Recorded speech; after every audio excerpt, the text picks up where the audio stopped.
So I want to walk you through how to edit the margins on a Google Doc.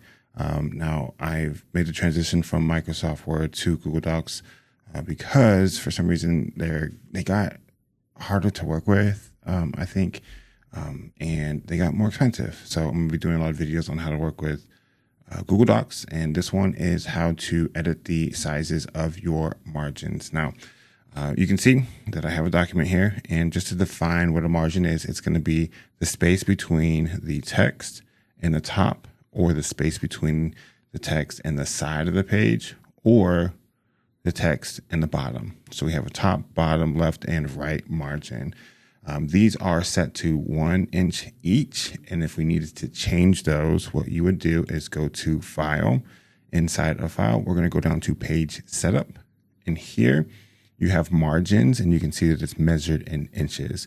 So if I needed the left to be 1.25 and the right to be 1.25, I would hit OK. And you can see that the page has adjusted. Now, if those were the margins that I needed for all of my work moving forward, I would go back to the page setup and I would hit set as default here.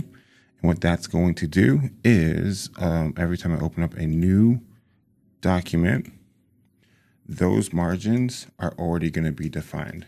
So you can see that the spacing here is more than it's still that 1.25. Now, if I wanted to change that, again, just page setup, left, right, hit OK. Actually, I'm going to change my default back to this, set as default.